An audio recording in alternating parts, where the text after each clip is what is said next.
অবসর নিয়ে সন্তানহীন আমেরিকানদের দুশ্চিন্তা যেন দিন দিন বাড়ছে। নতুন জরিপে দেখা গেছে সন্তান না থাকলেও অনেকেই ভবিষ্যতের জন্য পর্যাপ্ত অর্থ সঞ্চয় করতে পারছেন না।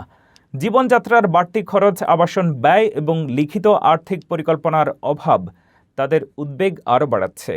এমনকি সন্তান আছে এমনদের তুলনায় সন্তানহীনদের অবসর নিয়ে আত্মবিশ্বাসও কম। কেন এমন উল্টো চিত্র? কত শতাংশ মানুষ এই সংকটে এবং ভবিষ্যতের জন্য করণীয় কি? ফারজানা আফরোজের রিপোর্টে থাকছে বিস্তারিত। সন্তান নেই, তাই অবসরের জন্য সঞ্চয় করা তুলনামূলক সহজ, এমন ধারণাকেই যেন উল্টে দিয়েছে যুক্তরাষ্ট্রের নতুন এক জরিপ বলছে সন্তানহীন আমেরিকানদের তুলনায় সন্তান আছে এমন প্রাপ্তবয়স্কদের অবসর সঞ্চয় নিয়ে আত্মবিশ্বাস বরং বেশি।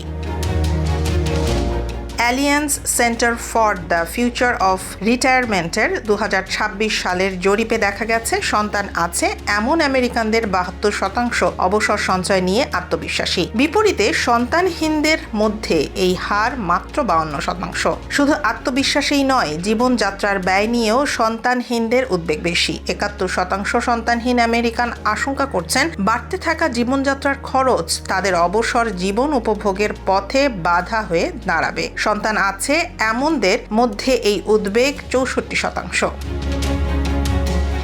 বিশেষজ্ঞদের মতে সন্তান না থাকলেই যে কেউ স্বয়ংক্রিয়ভাবে ভালো আর্থিক পরিকল্পনা করবেন এমনটা নয়। জরিপে দেখা গেছে 62% সন্তানহীন আমেরিকানের কোনো লিখিত আর্থিক পরিকল্পনাই নেই। সন্তান আছে এমনদের ক্ষেত্রে এই হার 42%। আরও উদ্বেগের বিষয়, সন্তানহীনদের 61% বলেছেন এই মুহূর্তে অবসর সঞ্চয়ের কথা ভাবার মতো অবস্থায় তারা নেই। দৈনন্দিন খরচ সামলাতেই তাদের বেশি মনোযোগ দিতে হচ্ছে।